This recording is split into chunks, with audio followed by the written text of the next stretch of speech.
Hai adik-adik, kembali lagi dengan Kak Rina di online class 101.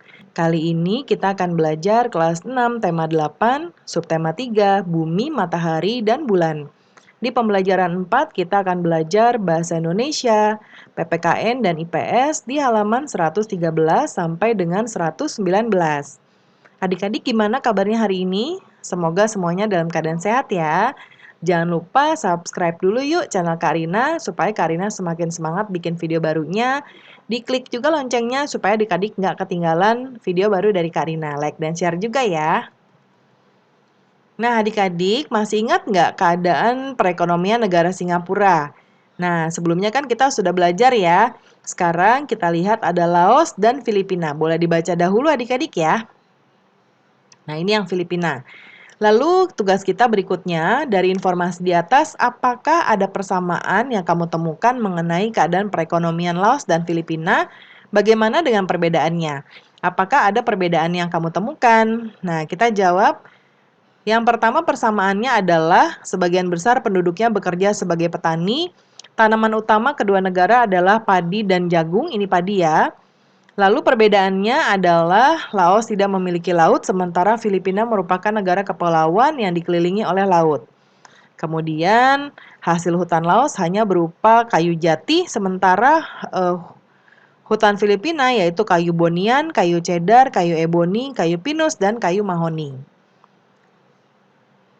Berikutnya adik-adik kita diminta untuk mencari informasi tambahan dari berbagai sumber tentang kondisi geografis Laos dan Filipina.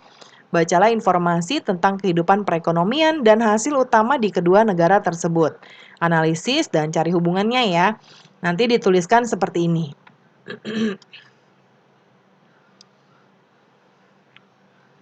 Nah, di sini hasil analisisnya ya. Kata kuncinya adalah kondisi geografis dan perekonomian. Gagasan utamanya adalah kondisi geografis dan perekonomian negara Laos dan Filipina. Yang pertama, keadaan alam. Laos merupakan negara yang tidak memiliki pantai dan batas laut. Laos memiliki barisan pegunungan lipatan yang membujur dari barat laut ke tenggara, dengan puncak gunung tertinggi adalah Gunung Bia yaitu 2.819 meter. Pegunungan Annam membujur di sebelah timur dan Plato Boloven terdapat di bagian selatan. Laos dialiri oleh Sungai Mekong dengan lembah yang subur dan merupakan penghasil beras. Iklim di Laos adalah iklim tropis Laos, mempunyai dua musim yaitu penghujan dan kemarau. Secara umum, suhu udara di Laos adalah hangat. Untuk perekonomiannya, Laos merupakan negara agraris, mata pencarian utama penduduk Laos adalah pada sektor pertanian. Pertanian merupakan sumber pendapatan utama di Laos, yaitu 41% dari pendapatan negara. Kemudian hasil pertanian utamanya berupa padi, jagung, tembakau, kapas, kopi, dan buah jeruk. Sistem pertanian di negara Laos sangat bergantung pada irigasi dari Sungai Mekong.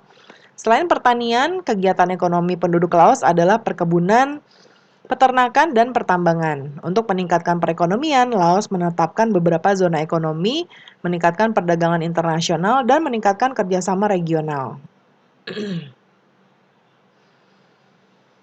Kemudian berikutnya adalah keadaan alam Filipina. Filipina adalah negara yang mendiami rangkaian kepulauan yang terbentuk di sebelah utara lepas pantai Pulau Sulawesi. Daratan Filipina bagian dari pegunungan vulkanis. Puncak-puncak pegunungan tersebut sebagian besar berada di bawah permukaan laut. Kepulauan Filipina termasuk rangkaian sirkum Pasifik, maka dari itu negara ini memiliki banyak gunung api seperti Gunung Mayon di Pulau Luzon dan Gunung Apa di Pulau Mindanao. Untuk perekonomian, Filipina adalah negara agraris. Sekitar 45% wilayah darat negara Filipina dimanfaatkan sebagai lahan pertanian. Sebagian besar penduduk Filipina bermata pencarian sebagai petani. Hasil pertanian utama antara lain pisang, jeruk, kelapa, kopi, tembakau, dan tebu. Tanaman pangan utama adalah padi dan jagung. Hasil ternak utama adalah sapi perah. Hasil tambangnya terutama emas, perak, dan tembaga. Hasil industri utama adalah tekstil, kertas, dan gula. Berikutnya ada bacaan, judulnya Kisah Petani Cabai Sukses Untungnya Menggiurkan. Nah, ini boleh adik-adik baca ya. Nah, ini dibaca dahulu, kemudian kita akan menjawab bagian berikutnya. Ya, banyak sekali informasi yang kita dapatkan dari bacaan di atas. Bersama temanmu, lengkapilah format ulasan cerita yang disediakan seperti ini ya. Jadi ini ada tabel seperti ini, ada pertanyaan, kapan cerita terjadi, di mana, dan lain-lain. Nah, kita akan melengkapi bagian ini. Nah, yang pertama, untuk nama nanti diisi nama adik-adik ya.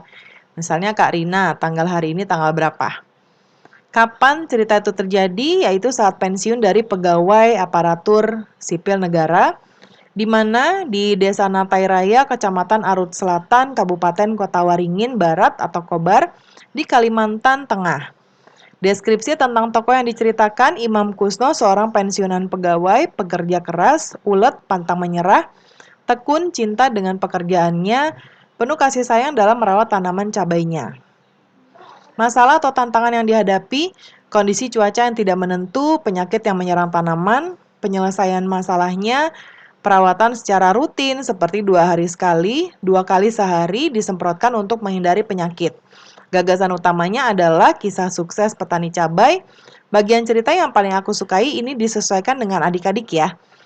Keberhasilan Pak Imam pensiunan ASN dalam bertani cabai. Kenapa? Karena keuntungan yang diperoleh melebihi penghasilan Pak Imam biasanya sewaktu menjadi ASN. Ya. Yang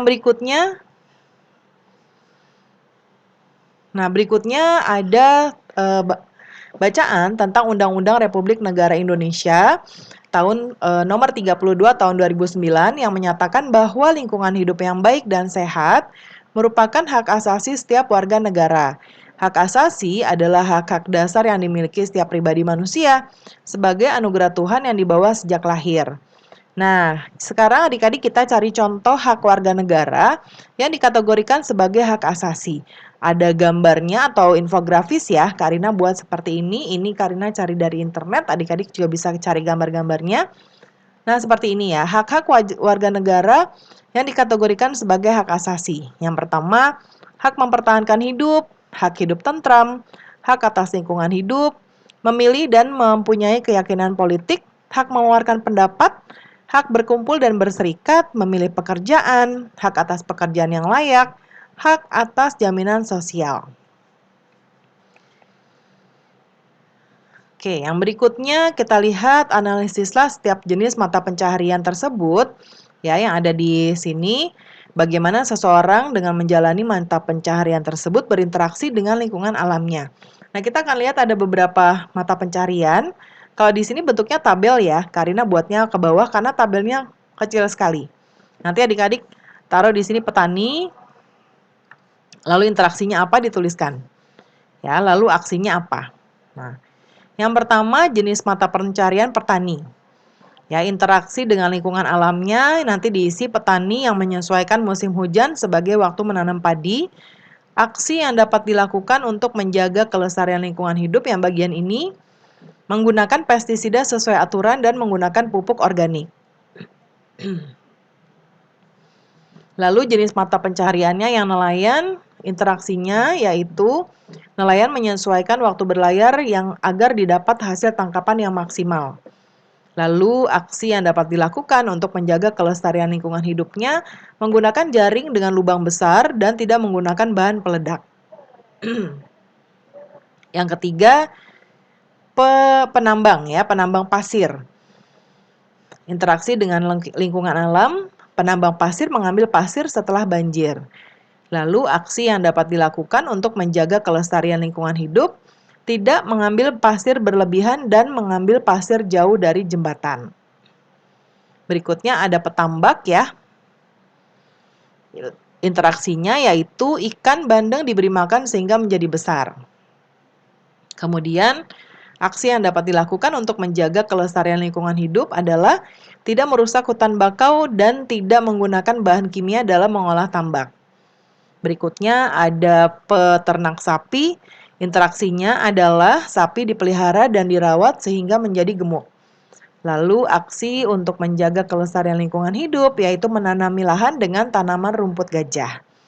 Nah, adik-adik, pembelajaran kita sudah selesai ya. Semoga pembelajaran kita kali ini bisa bermanfaat. Jangan lupa di-subscribe dulu, klik loncengnya, like, dan share juga. Terima kasih sudah menonton sampai akhir. Mohon dimaafkan apabila ada kesalahan dalam perkataan maupun dalam materi yang diberikan. Sampai jumpa di pembelajaran berikutnya.